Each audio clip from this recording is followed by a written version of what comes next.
Em 1492, um genovês chamado Cristóvão Colombo partiu da Espanha com uma certeza revolucionária que mudaria o mundo. A Terra é redonda, e se navegasse sempre para o oeste em linha reta, chegaria à Índia pelo lado oposto, contornando o domínio português sobre a rota tradicional que contornava a África pelo Cabo da Boa Esperança. A teoria estava absolutamente correta, mas Colombo cometeu um erro fatal ao subestimar drasticamente o tamanho do planeta, acreditando que entre a Espanha e a China havia apenas alguns milhares de quilômetros, quando na verdade eram mais de 20.000, com dois continentes inteiros bloqueando o caminho, continentes que ninguém na Europa sequer sabia que existiam. Em outubro de 1492, após 61 dias de navegação, Colombo avistou terra nas atuais Bahamas, chamou os nativos de índios e morreu em 1506, convencido de que havia chegado à Ásia, pobre e esquecido, mas com seu sonho paradoxalmente correto e sua geografia completamente errada.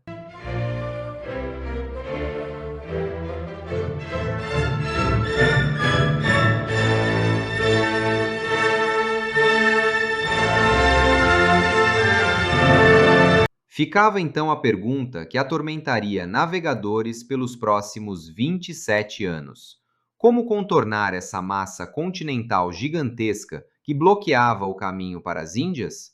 A resposta viria de um homem amargurado, desprezado e humilhado por seu próprio rei. Um homem movido tanto pela genialidade quanto pelo ressentimento: Fernão de Magalhães. Nascido por volta de 1480 no norte de Portugal, Magalhães cresceu na corte portuguesa durante o auge dos descobrimentos, tendo como heróis os navegadores que voltavam das Índias carregados de ouro e especiarias, produtos que, como observou o historiador João Paulo Oliveira e Costa, valiam fortunas apesar de serem completamente desnecessários para a sobrevivência, assim como a Coca-Cola de hoje. Em 1505, aos 25 anos, partiu para a Índia na armada de Dom Francisco de Almeida, lutou na conquista de Sofala e Quiloa, participou da tentativa de conquista de Malaca, passou anos acumulando experiência no Índico e, principalmente, ressentimentos que marcariam seu destino. Aos 34 anos, após retornar a Portugal e lutar no Marrocos, onde foi ferido na perna, ficando manco para o resto da vida, Magalhães propôs ao rei Dom Manuel I um projeto ousado, baseado em mapas secretos que indicavam uma passagem no extremo sul da América. Mas o rei não apenas rejeitou a proposta, como se negou a dar qualquer recompensa pelos anos de serviço, pesando contra ele o temperamento insolente e acusações de desvio de bens. Sentindo-se traído e desprezado, Magalhães fez algo impensável. Em 1517, atravessou a fronteira e ofereceu seus serviços ao maior rival de Portugal, Carlos I da Espanha, futuro imperador do Sacro Império Romano. A proposta era engenhosa. Pelo Tratado de Tordesilhas de 1494, uma linha imaginária dividia o mundo entre Portugal e Espanha, mas ninguém sabia onde exatamente essa linha cruzava a Ásia. E Magalhães garantiu a Carlos V que as Molucas, as ilhas mais ricas em especiarias do mundo, ficavam do lado espanhol e que ele sabia como chegar lá. Em 22 de março de 1518, foi assinada a capitulação dando a Magalhães 5 navios e 250 homens. Mas havia um grande problema. Os 4 capitães que comandariam os outros navios eram todos espanhóis, que desconfiavam profundamente do português, questionando se ele seria um traidor, um espião ou apenas um homem movido pela ambição e pelo ressentimento.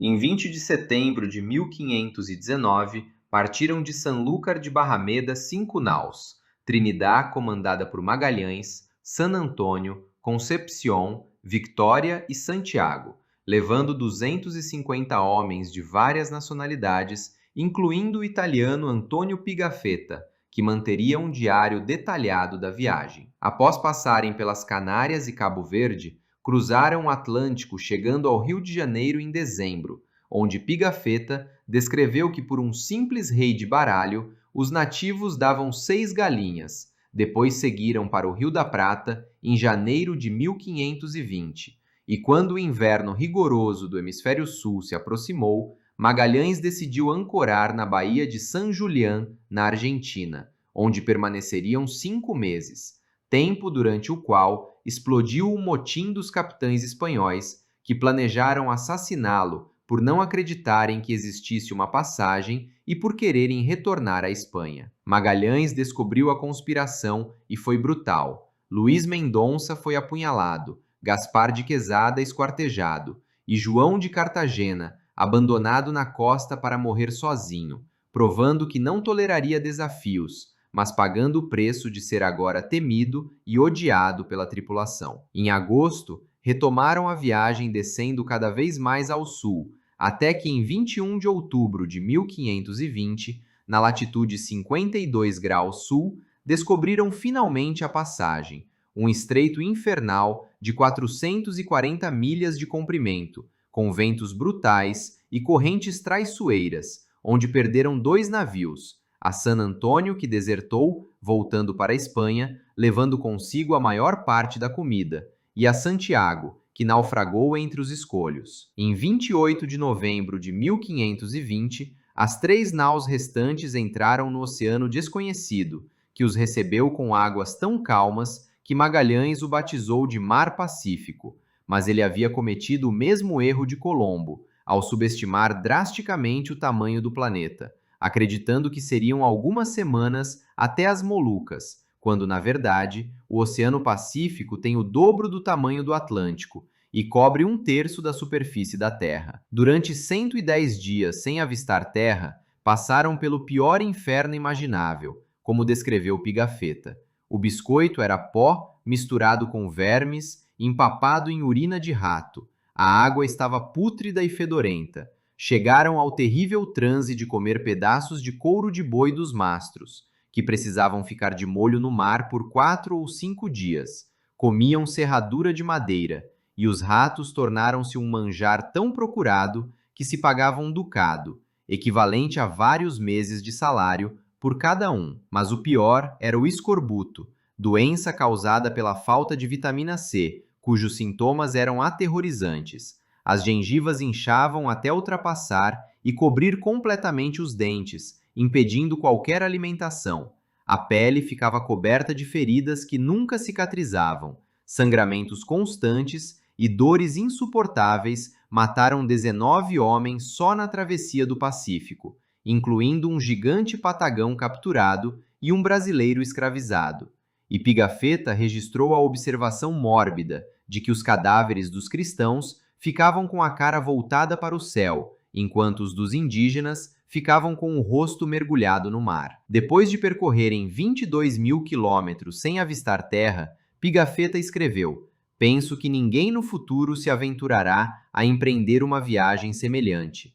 Mas finalmente, em março de 1521, avistaram as Ilhas Marianas e depois as Filipinas, chegando vivos, destroçados e esqueléticos. Mas justamente quando parecia que o pior havia passado, Fernão de Magalhães cometeria seu erro fatal.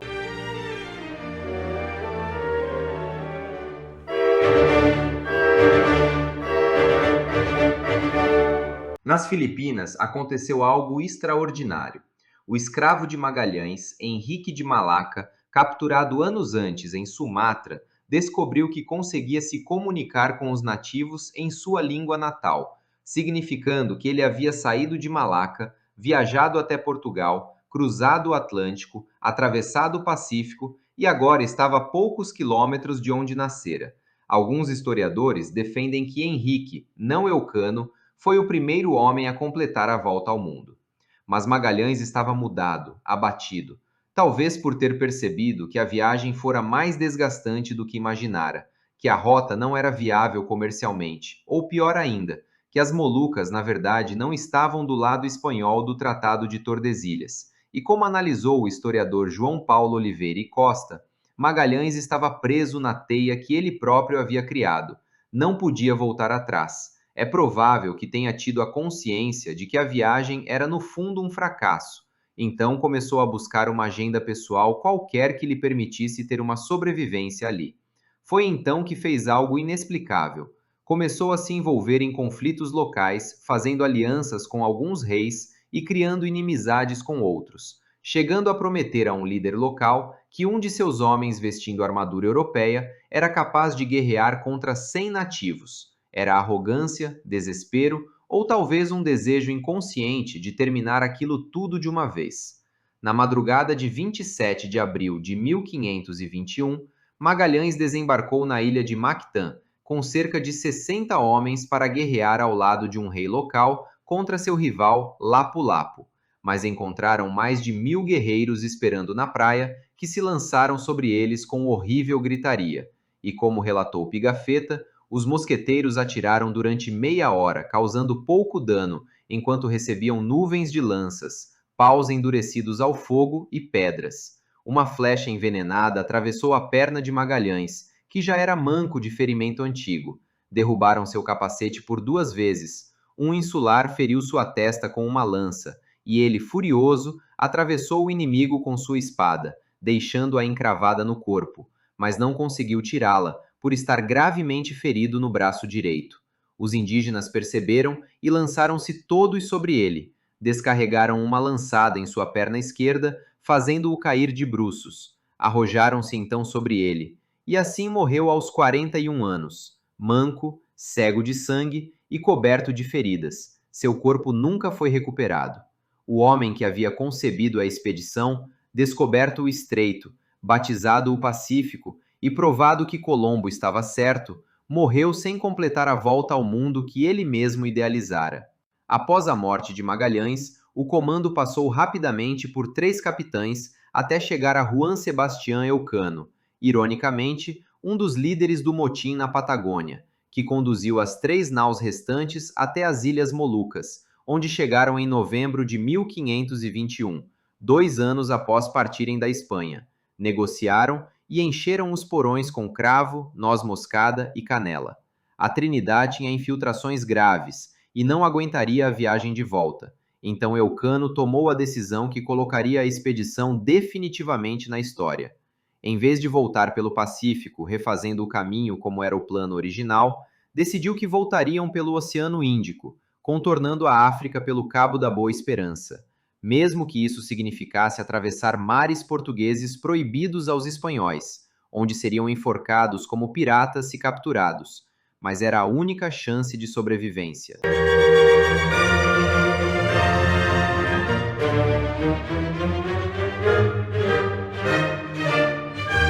A vitória comandada por Elcano partiu sozinha em dezembro de 1521 e durante 6 meses navegou sem parar, desviando de portos e navios portugueses, enquanto a fome, as doenças e a morte voltaram a atacar, matando mais 21 homens, até que em maio de 1522 finalmente dobraram o Cabo da Boa Esperança, após 9 semanas de luta. E em julho, desesperados por comida, arriscaram parar em Cabo Verde, território português, tentando enganar as autoridades, dizendo que vinham da América, mas foram descobertos. 13 marinheiros foram capturados e Elcano fugiu às pressas com apenas 18 homens restantes.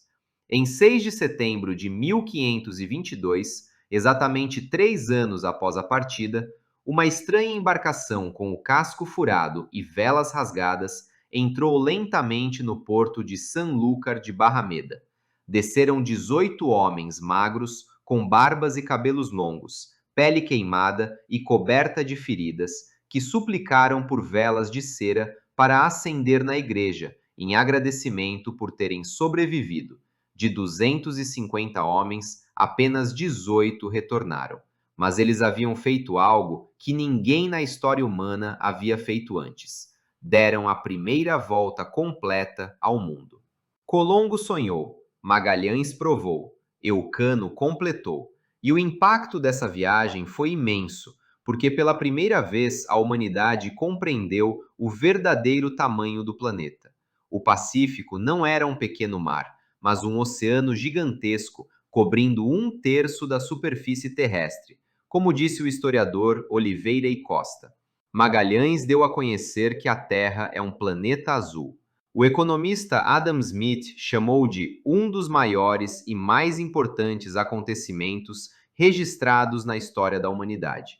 E nos anos 1960, quando os astronautas da Apollo partiam para a Lua, sempre citavam Magalhães como inspiração, sendo que alguns argumentam que o feito de Magalhães foi em certos aspectos mais difícil do que ir à Lua, pois os astronautas tinham controle da missão em Houston, enquanto Magalhães estava completamente sozinho, sem comunicação nem ajuda, navegando em águas absolutamente desconhecidas. O preço da descoberta foi brutal: 232 mortes, 4 navios perdidos, 22 mil quilômetros pelo Pacífico, 110 dias sem avistar terra, 3 anos de inferno. Mas Magalhães tem seu nome eternizado no estreito que descobriu, em crateras na Lua e em Marte, em galáxias e numa sonda da NASA que explorou o Sistema Solar, enquanto Elcano dá nome à nau-escola da Marinha Espanhola e recebeu de Carlos V um brasão com um globo e a inscrição em latim: Primus circumdediste me, o primeiro que me circunnavegou. 500 anos depois, o navegador brasileiro Amir Klink declarou com humor: Eu lamento desapontar os crentes da teoria da Terra plana, mas eu fui lá e vi. Adoraria sentar na beira da Terra e balançar as perninhas, dando tchau para o universo. Mas não dá, a Terra é redonda. E foi Magalhães quem provou isso da maneira mais brutal possível. Colombo descobriu que havia um caminho. Magalhães provou que esse caminho existia. Elcano mostrou que era possível completá-lo. Mas a verdadeira descoberta foi esta: o mundo é muito maior e muito menor do que imaginávamos. Maior em sua imensidão física, que custou 232 vidas para ser atravessada. E menor, porque pela primeira vez na história humana, compreendemos que vivemos todos numa mesma esfera azul, flutuando no vazio do espaço. Um planeta redondo que pode ser circunnavegado, medido, compreendido e que nos conecta a todos numa jornada compartilhada através do cosmos.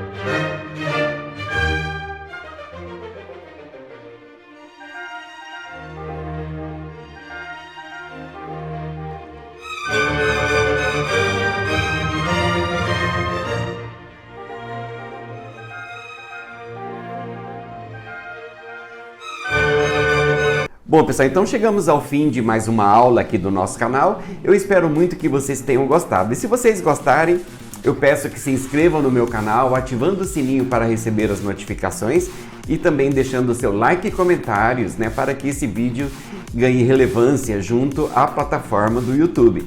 Bom, pessoal, eu aguardo vocês na nossa próxima aula. Até breve!